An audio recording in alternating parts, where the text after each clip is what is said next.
Welcome back नाज़रीन। शाहिद खाकान अब्बासी साहब साबिक वजीर आजम पाकिस्तान हमारे साथ मौजूद हैं। सर, आपने कल कहा कि हम पीपल्स पार्टी का लीडर ऑफ द ऑपोजिशन नहीं मानते। इससे पहले भी सख्त बयानात हो चुके, सीज फायर हो चुका, लेकिन आपने फिर ये बात कर दी। ये अब लगता है आपको कि चल पाएंगे आप लोग इकट्ठे? ये देखिए, मेरे मानने में नहीं, मान सकते नहीं है। जो लीडर ऑफ द अपोजिशन हुकूमती अराकीन को अपने साथ बिठा के अपोजिशन करे, वो कौन सी अपोजिशन होगी? और फिर वो हुकूमती अराकीन किस तरह आए हैं, कौन लाया है, किसके कहने पे है? किसके कहने पे आए? ये नहीं, क्या मरीम नवाज शरीफ ठीक कहते हैं कि बाप के कहने पर आए? बाप से मुराद उनकी एस्टैब्लिशमेंट। मैं सीधी बात है, ये पाकिस्तान की हिस्ट्री में नहीं है कि हुकूमत के अराकीन पहले दिन उठ के अपोजिशन बेंचेस पे अपने आप को अपोजिशन डिक्लेयर कर दें। जो 3 साल से हुकूमती बेंचेस पे बैठे, ये एस्टैब्लिशमेंट कर सकती है, और नहीं कर सकता। क्या ये डील हुई है? मुझे नहीं पता, डील में पता नहीं डील है, हुई है या नहीं हुई, लेकिन यकीनन आपकी गट फीलिंग, यकीनन देखिए, इससे आप उसके इफेक्ट्स देख लें कि आज पीपल्स पार्टी पे बड़ा सीरियस ये एक चार्ज है कि उन्होंने अंडरमाइन किया है पीडीएम को, उन्होंने अंडरमाइन किया अपोजिशन को सेनेट में, और उसकी करने की जरूरत क्या थी? ये लीडर अपोजिशन को इतनी बड़ी सीट नहीं है। अगर पीपल्स पार्टी को ये चाहिए थी, हमने तो उनको चेयरमैन सेनेट की सीट दी हुई थी कि वो ले लें। इलेक्शन हुआ, पूरे वोट पड़े, वो बदकिस्मती से वोट सही नहीं एक्सेप्ट हुआ, कोई एक्सेप्टेबल वोट्स हैं, लेकिन ये बात मेरी समझ से बाहर है। सर, लेकिन मरीम नवाज शरीफ साहब जब कहते हैं कि बाप के कहने पर बाप के लोगों ने वोट दिया है, इसका मतलब एस्टैब्लिशमेंट के कहने पर इन लोगों ने वोट दिया। बाप है कौन, बाप बनी कहां पे, सारा पाकिस्तान जानता है। दैट मीन्स कि वो समझती है कि पीपल्स पार्टी एस्टैब्लिशमेंट के साथ है। मुझे आप बता देना, ये लोग 3 साल से गवर्नमेंट बेंचेस में बैठे हैं। आप भी यही समझते हैं? बिल्कुल, मैं ये समझता हूँ कि वो एस्टैब्लिशमेंट के साथ मिल गई है पीपल्स पार्टी। मैं मुझे तो जो एविडेंस है उस पर बात करूंगा ना। मैं तो ये कहता हूँ कि 4, 5, 6 सेनेटर्स हैं जो गवर्नमेंट बेंचेस पर बैठे हैं। 3-4 ऐसे हैं जो कई साल से बैठे हैं। अचानक आपको अपोजिशन डिक्लेयर कर दिलावर खान इस बार दिलावर खान तो हमारा लेकिन वो बैठते उधर थे और आपके बंदे ने किसी आपके सेंटर ने कहा तो हम अपोजिशन में काउंट करते हैं ना, चले अपोजिशन में काउंट करते हैं। बाकी तो पक्के वहां पर बैठे 3 साल से बैठे हुए। ये मजाक हमें। सो आप ये कह रहे हैं एक तरफ एस्टैब्लिशमेंट से मिल गए हैं, फिर वो पीडीएम में कैसे चलेंगे आपके साथ? नहीं, मैं नहीं कहता हूं। मरीम नवाज तो जो हक़ाइक़ हैं उसकी बुनियाद पे मैं कह रहा हूं कि ये इस सवाल का जवाब किसी को देना होगा। आप पीडीएम तो ये कहती है कि हमने निज़ाम को बदलना है। हम तो ये काम जो है एस्टैब्लिशमेंट के, हम इससे एग्री नहीं करते, इससे मुल्क को नुकसान होता है, एस्टैब्लिशमेंट को पीछे हटना होगा, मुल्क को आइन के मुताबिक चलाना होगा, ये पीडीएम कह रही है। अगर पीडीएम के अंदर से एक जमात एस्टैब्लिशमेंट या हुकूमत से कोलैबोरेट कर रही है एक लीडर ऑफ द अपोजिशन की सीट लेने के लिए, तो कल बड़े इश्यूज पर क्या उन पर एतमाद होगा? ये तो मेरे तो एक ट्रस्ट का डेफिसिट क्रिएट हो गया है। सर, ये बताइए, आप कहते हैं कि उनके कहने पर एस्टैब्लिशमेंट की जिसकी आप बात कर रहे हैं, आप मरीम नवाज शरीफ साहबा का भी कहना है, फिर तो बड़ी ऑब्वियस बात है कि पीडीएम तो शायद अब आगे ना चल पाए। Will that be fair? देखिए, वो ये बता दें, पीपल्स पार्टी ये बता दे कि इन्होंने काम क्यों किया है, किसके कहने पे किया, कैसे किया है। जब आपके पास इतने लोग अपोजिशन के मौजूद हैं, आपने बैठकर एग्रीमेंट किया है, अगर आप उसको तब्दील करना चाहते हैं, पीडीएम के पास चले जाएं, कहे जी हमें चाहिए ये सीट, उनको मिल जाती। सर, लेकिन वो आप पे इल्जाम लगा रहे हैं, वो कहते हैं कि एस्टैब्लिशमेंट से डील तो फिर सारी करते हैं ना। मियां साहब बाहर गए, एस्टैब्लिशमेंट से डील करके गए, बाप नाम चले, फिर उन्होंने मान लिया है। वो कहते हैं कि मरीम नवाज खामोश थी। मैंने देखे, आपका ख्याल है ये सब डील हुई है ना? मैंने कोई डील नहीं है। देखिए, डील की अगर आप बात करते हैं, डील का इफेक्ट क्या है? मियां साहब का बाहर, आप किसका? मियां साहब का, मरियम बीबी का खामोश होना। मियां साहब बीमार थे, रिकॉर्ड आपके पास भी है, सबके पास है। उसे अब डील सारा पाकिस्तान डील करे। मुझे ईसीएल से मैं 2 साल से ईसीएल पे हूं। मेरे बहनोई बीमार थे, मैंने अप्लाई किया, 3 हफ्ते लगे, वो उसको भी कहते हैं वो परमिशन मिल गई, उनका डील हो गई है। भाई वो रिजेक्ट कर देते, मैं अदालत जाता, अदालत देते, फिर कहते डील हो गई है। यहां तो आपके साथ नाइंसाफी हो रही हो, आपको कहीं से कोई थोड़ा बहुत इंसाफ मिल जाए, कहते डील हो गई है। भाई डील तो वो है। खुर्शीद शानदार कहते मियां साहब की बाहर जाना डील का नतीजा, मरियम बीबी का खामोश होना डील का नतीजा, जुबैर साहब की मुलाकात, पंजाब का इलेक्शन, पंजाब में सेनेट इलेक्शन, इलेक्शन ही नहीं हुआ। मैं पंजाब में सेनेट इलेक्शन ना लेडी सीट पे हुआ था ना टेक्नोक्रेट पे हुआ था। हमने जब देखा कि वहां पर एक बाजार लग गया है, हमने अपना चौथा कैंडिडेट विड्रॉ कर लिया। सर बाजार तो सेनेट में भी, सेंटर में भी लगा हुआ था, वहां से क्यों नहीं? कहां पर? यहाँ कोई बाजार नहीं था, यहाँ तो 1 to 1 मुकाबला था, वोटर मौजूद थे। खरीदारी वहां तो वैसे हमारे पास 3 सीटें पूरी थी, एक पर हमारे पास 20-22 वोटर थे, आधे से ज्यादा वोटर थे। हम कोशिश कर रहे थे चौथी सीट के लिए। और ये ख्याल है कि मिल जाती है आपको? नहीं, मुश्किल था। जब हमने देखा कि मुश्किल है तो हमने कहा यार हम इस काम में नहीं पड़ेंगे। ये डील नहीं हुई? नहीं, डील क्योंकि मरियम नवाज शरीफ साहबा तो अपोज कर रही थी इस डील किस, आप ये जानते हैं मरियम नवाज शरीफ साहबा इसके हक में नहीं थी? नहीं, ये बातें मैंने सुनी, कोई ऐसी बात नहीं थी। देखिए, डील किस मकसद के लिए? कि मैं एक सीट छोड़ दूं? मैं तो 3 सीटें अपनी जो थी वो ले ली, बात खत्म हो गई। ये डील तो यहां पर जो सेनेट के इलेक्शन में हुआ है, इसमें बहुत इबाहम पैदा होता है कि किस ये लोग कहां से आए हैं। ठीक, ये तो बड़ी ऑब्वियस बात है ना। मैं उसको डील नहीं कहता, लेकिन पीपल्स पार्टी को डील कह रहे हैं सर, और कहते भी हैं, नहीं भी कहते, मरियम नवाज कहती भी है, नहीं भी कहते। इतनी बड़ी जमात है, खुद सोचना चाहिए कि किस मकसद के लिए उन्होंने ये भाम सारा पैदा किया। लीडर ऑफ द ऑपोजिशन बनने के लिए, लेकिन पंजाब अभी हमें कहते थे यार बन जाते, रोज बन जाए, कोई बड़ा फर्क नहीं पड़ता। और मन नहीं सर, मैं तो सब मनी का छोड़ तो ना करें ना, हर वेला मन तैयार, हर वेला यकीन करें। मुझसे पूछे यार मियां साहब को कॉल कर दे, पीडीएम को कह दे यार हमें लीडर ऑफ ऑपोजिशन सीट चाहिए। सर पंजाब में अदम एतमाद क्यों नहीं लाते? वो कहते हैं हमजा शहबाज बन जाए चीफ मिनिस्टर। कौन कहता है? पीपल्स पार्टी ने कहा। मैं बिलावल साहब को सुना देता हूं, वहां पर पीपल्स पार्टी की जरूरत नहीं है। बिल्कुल नहीं है सर, बिल्कुल नहीं। आपके सर 7 वोटर हैं। पंजाब में एक लाइन लग जाएगी एमपीएस की जो पीएमएलएन के साथ चलने को तैयार है।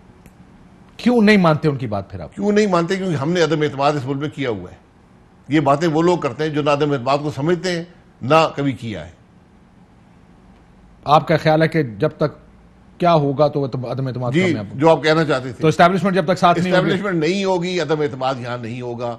एस्टैब्लिशमेंट की कैपेसिटी है, क्योंकि हमारा मुल्क में ना आइन के मुताबिक चलता है, ना कानून के मुताबिक चलता है, ना यहाँ पार्लिमान की रवायात पर चलता है, ना इखलाकी कदरें हैं, ना कानून की इज्जत है। तो यहाँ पर संजरानी साहब के खिलाफ क्यों लाना चाह रहे हैं? जी, फिर संजरानी साहब के खिलाफ क्यों लाना चाह रहे हैं? नहीं, वो तो अब भाई पीपल्स पार्टी ने आपके पास बंदे पूरे कर दिए, 30 उनके पास है, 27 हमारे पास हैं। इस 57 मेंबर सेनेट में मौजूद है। आप अदम एतमाद करके देख लें, नहीं होगा, नहीं होगा, नहीं होगा। हमारे पास 64 से नहीं हुआ था। मैं देखिए, ये मजा का खेज बातें, बड़ी हकायक है, ये इस मुल्क के हकायक है सर। लेकिन इस मुल्क की बहुत सी हकीकत है ना। मसला ये है कि पावर पॉलिटिक्स है, ये भी इस मुल्क की हकीकत है सर। ये पावर पॉलिटिक्स, मैं तो हर पॉलिटिक्स को ये देखता हूं कि उसने मुल्क को फायदा पहुंचाती है, नुकसान पहुंचाती है। जो चीज नुकसान पहुंचाती है वो नहीं करनी चाहिए। आप मुल्क का देखते हैं, लेकिन सियासी जमातें अपना फायदा देखकर फैसले करती हैं। आपने पीपल्स पार्टी की मिसाल दी, उन्होंने देखा हमारा मुनाफा किस चीज में, उन्होंने उसके मुताबिक फैसले किए।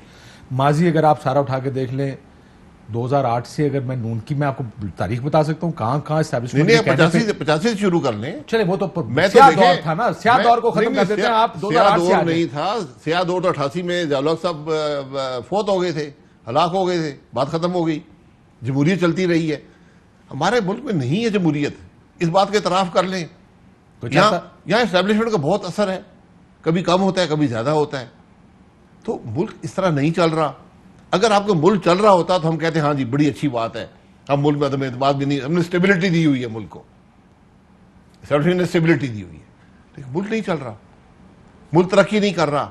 जो एक्सपेरिमेंट हमने किया नाकाम हो गया, जो तजर्बा किया नाकाम हो गया। आपका तजर्बा तो कामयाब हुआ मुस्लिम लीग नून का। कौन सा? अब आपकी पार्टी तो अब लीडिंग पार्टी बन गई पाकिस्तान की। तजर्बा ही था ना एस्टैब्लिशमेंट का। मियां साहब तजर्बा थे एस्टैब्लिशमेंट। बहुत से हुए, पीएमएल क्यू का तजर्बा नहीं था। हुए तो ये तो जब नॉन पार्टी इलेक्शन आया, कामयाब भी हुए ना, नॉन पार्टी इलेक्शन आया, उसके अंदर एक जमात बन गई, कामयाब हुआ ना तजर्बा। नहीं, तजर्बा देखें, तजर्बे बहुत से रहे हैं। ये तो मानना कि आपका तजर्बा तो कामयाब रहा। पार्लियामेंटेरियन भी बनी, यहाँ पीएमक्यू भी बना, यहाँ पर पीटीआई भी बनी, ये सब बने। तो उसको एक तरफ रख दें। आज हमारे लिए बड़ा आसान रास्ता है, आपने खुद बताया, अदम एतमाद पंजाब में। अदम एतमाद यहां हो जाएगा। अदम एतमाद जो हमने नंबर्स देखे हैं गिलानी साहब के इलेक्शन में, जो लोग तंग हैं हुकूमत से, एक दिन की बात सर। वैसे ये बताएं मुझे, आपके एक सेनेटर ने ये बात बताई मुझे कि 4 लोग तो आपके पास थे जिस वक्त वजीर आजम वोट ऑफ कॉन्फिडेंस ले रहे थे। आपने पीपल्स पार्टी से कहा कि ये हुकूमत गिर सकती है अगर 3-4 औरों ने इनकार कर दिया, ये बात ठीक? नहीं, 4 नहीं थे, 5 थे। 5 थे 5 लोग थे और आपको सिर्फ 3 और चाहिए थे। 3 और चाहिए थे जी। Peoples party. लेकिन वो हो नहीं सकता था, ये भी मैं आपको बता दूं। लेकिन आपकी पीपल्स पार्टी से बात हुई थी? उसको रहने दे ना सर, बताएं ना, हम लोग सुन रहे हैं, आप तो सच बात कर रहे हैं। देखें, ये वो इत्तेमाद की बातें होती है, मैं उसमें जाना नहीं चाहता। लेकिन मैं अगर ठीक कह रहा हूं तो खामोश हो जाए। नहीं, मैं खामोश भी नहीं होता। मैं आपको नफी में जवाब दूंगा। अच्छा, क्यों? क्योंकि आप ये गलत बात कह रहा हूं मैं, या इसलिए क्योंकि आप अंदर की बातें बाहर नहीं जाना चाहते? देखिए, वो बहुत सी बातें होती हैं, सियासत में बहुत सी बातें होती हैं जो इत्तेमाद में रहनी चाहिए, वो बाहर नहीं आनी चाहिए। मरियम नवाज शरीफ साहब आप बाहर जाना चाह रही? मेरा नहीं ख्याल, मैंने कभी ऐसी बात सुनी नहीं। आज मैं देखिए, बाहर जाना कोई प्रिविलेज नहीं है। आप ईसीएल में होके जाना प्रिविलेज है सर। जी, तो ईसीएल आप कितना अरसा रखेंगे?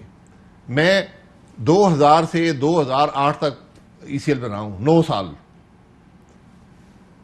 एक खत लिखते थे सेक्रेटरी इंटीरियर को कि जाना है, मेरी ये काम है, शाम को आपको एग्जामिशन 1 टाइम मिल जाती थी। ठीक, भाई हमने जिंदगी तो गुजारनी है ना, हमने कारोबार भी करना है, हमारी रिश्तेदारियां भी हैं। आपने जिंदगी को बंद किया हुआ है, कारोबार भी बंद है, तो इसलिए ये गुंजाइश मौजूद होती है, ये प्रिविलेज नहीं है। सर, आजम वजीर तारड़ साहब अभी सुना, क्योंकि आपके पार्लिमानी लीडर हैं सेनेट में जी, उन्होंने कहा ये उनका लीगल राइट है, अगर हुकूमत नहीं देगी तो अदालत है, अदालत में केस मौजूद है मरियम नवाज शरीफ साहिबा का, और वो बीमार है। लगा उनकी बात सुन के ऐसे जैसे वो ये कह रहे हैं कि उनको जाने देना चाहिए, वो जाना चाहती हैं। That's why I asked you उन्होंने this इस ख्वाहिश का इजहार नहीं किया, लेकिन ये ख्वाहिश उनका हक है, मैं और आप उनसे नहीं ले सकते। अगर वो उनको राइट उनका है, एक कॉन्स्टिट्यूशन भी आपको प्रोवाइड करता है, अदालत जाएंगी, अगर हुकूमत नहीं देती अदालत चली जाएंगी। लेकिन वो तो कहती है मैं जब तक ये हुकूमत नहीं जाती मैं पाकिस्तान से बाहर नहीं जाऊंगी, तो उसकी वजह से ये भाव पैदा होता है। जबरदस्ती आप उनको नहीं भेज सकते, जबरदस्ती रख भी नहीं सकते, और जबरदस्ती वापस भी नहीं ला सकते। मियां साहब के केस में ये भी बात है, बिल्कुल मियां साहब को वापस नहीं आना चाहिए, बिल्कुल नहीं आना चाहिए। उसकी वजह ये कि इलाज करा के इलाज के लिए गए हैं। नहीं, या तो जुबैर साहब उनके तर्जुमान है, आप नहीं है। उन्होंने ये कहा कि इलाज मसला नहीं है, उनको फेयर ट्रायल पाकिस्तान में नहीं मिलेगा। सो ये पहले फैसला पार्टी में करने के वो वापस इलाज की वजह से नहीं आ रहे या फेयर ट्रायल की वजह से? ट्रायल में नहीं है, इस बात में कोई शुबा नहीं है, इनके इंसाफ नहीं मिला ना मिलेगा, ये बात वाज़ेह है। आप जरा ऑब्जेक्टिवली मामले को देखें ना, एक जज से ब्लैकमेल करके कन्विक्ट कराया, जज ने मान लिया, जज को हाई कोर्ट ने निकाल दिया, इस बात पर फैसला कायम है। आप मतलब ये इंसाफ का तक। मियां साहब बीमार हैं, 3 मेजर सर्जरीज होनी है, जब वो हो जाएंगी उसके बाद आ जाएंगे। इससे पहले बिल्कुल हमारा उनको बड़ा क्लियर मैसेज है। अगले 3-4 साल में होती है ये सर्जरी कि नहीं होती सर? जी, अगले 3-4 साल में हो जाएगी कि नहीं सर्जरी? मेरा टोटल 6 से 9 महीने का प्रोसेस है, लेकिन एक 6 से 9 महीने का प्रोसेस है, एक दूसरे के बाद होती है। और एक सर्जरी ऐसी है जो इंग्लैंड में भी शायद ना हो सके, कम से कम जो मैंने रिपोर्ट। सब मरीज पे तो नहीं जा सकते, खुदा जाना पड़ेगा। देखिए, ये कोमॉर्बिडिटीज हैं, उन सर्जरियों का आपस में लिंकेजेस हैं। मैंने जो अमेरिका में वो मैंने खुद रिपोर्ट देखी है कि वो कहा गया है कि ये अमेरिका में बेहतर होती है, वो जब वहां पर करवाएं तो आप वहां पर आपकी बेहतर होगी। ये फैसला उन तक छोड़ दें। आप भूल जाते हैं हमने उनको हुकूमत से निकाला, नाअहल किया, सियासत से निकाला, जेल में डाला, और क्या करना चाहते हैं? जान भी लेना चाहते हैं। नहीं सर, मसला ये है, देखिए फिर जब लीडर्स की बात करते हैं ना, मेरा एक अपना व्यू है, शायद ठीक हो या गलत हो, लीडर्स ये नहीं कह सकते कि मुश्किल है मैं जा रहा हूं, आसान होगी तो मैं आ जाऊंगा। लीडर अगर बीमार हो, लीडर को उसका हक है इलाज करवाएं। लीडर नेल्सन मंडेला भी था। कोविड है, मियां साहब वही आदमी है जो मुल्क से बाहर थे जब कन्विक्शन हुई, इलेक्शन के अंदर मुल्क बाहर से आए बेटी के साथ और जेल चले गए। ये बातें भी हम भूल जाते हैं। मियां साहब इस मामले से भागने वाले नहीं है, लेकिन इलाज उनका हक है, सेहत उनका हक है, और वो उसके मुताबिक ही आएंगे। ठीक, एक ब्रेक ले लूं, फिर पीडीएम का मुस्तकबिल। सब मौलाना साहब खामोश हो गए, सडनली बयानबाजी आपस में जारी है, हुकूमत कहीं बैक बर्नर पर चली गई है पीडीएम की। क्या ऐसे ही रहेगा?